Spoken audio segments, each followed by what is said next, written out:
Phone tapping వ్యవహారంలో కేసీఆర్ ఆయన కుటుంబ సభ్యుల ప్రమేయం ఉందని కేంద్ర మంత్రి కిషన్ రెడ్డి తీవ్ర ఆరోపణలు చేశారు.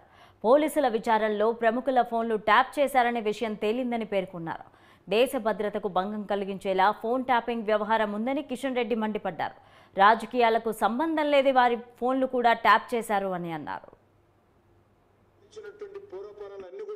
దేశ భద్రతకు దేశ సమగ్రతకు భంగం వాటిల్లే అంశంతో ముడిపడి ఉన్నప్పుడే, అది కూడా హోంశాఖ కార్యదర్శి హోం సెక్రటరీ యొక్క కార్యదర్శి యొక్క అనుమతి ఉన్నప్పుడే, లిఖిత పూర్వకమైనటువంటి అనుమతి తీసుకొని మాత్రమే ఫోన్ ట్యాపింగ్ చేయాలి. ఎవరైతే ఫోన్ ట్యాపింగ్ చేయాలనుకుంటున్నామో ఆ వ్యక్తికి సంబంధించినటువంటి పూర్వపరాలన్నీ కూడా హోం సెక్రటరీకి పంపించి, ఈ రకమైనటువంటి నేషనల్ ఇంటిగ్రేషన్ సంబంధించి, సెక్యూరిటీకి సంబంధించి ఈ వ్యక్తితో ప్రమాదం ఉంది, వీరు చేస్తున్నటువంటి ప్రయత్నాలు ఇంకా లోతుగా దర్యాప్తు చేయాల్సిన అవసరం ఉంది, కాబట్టి ఈ వ్యక్తి ఫోన్ ట్యాపింగ్ చేస్తామని చెప్పి ముందస్తు అనుమతి తీసుకున్న తర్వాతనే ఫోన్ ట్యాపింగ్ చేయాలి.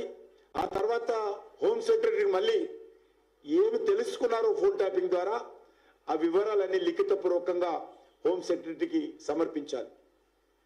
కానీ ఇది ఏమి కూడా కేసీఆర్ రాజ్యంలో జరగలేదు. ఇది ఒక నిజాం రాజ్యంగా జరిగింది. ఆయన నిజాం రాజులాగా ప్రజాస్వామ్యాన్ని గాని, చట్టాలను గాని, న్యాయస్థానాలను గాని కనీసం గౌరవించకుండా, పాటించకుండా ఇష్టారాజ్యంగా కేసీఆర్ ప్రభుత్వము ఒక ఆటవిక రాజ్యంగా, ఒక ప్రైవేట్ లిమిటెడ్ కంపెనీగా తెలంగాణను వాడుకున్నాడు. ఆయన దేశ భద్రతకు దేశ సమగ్రతకు భంగం వాటిల్లే అంశంతో ముడిపడి ఉన్నప్పుడే,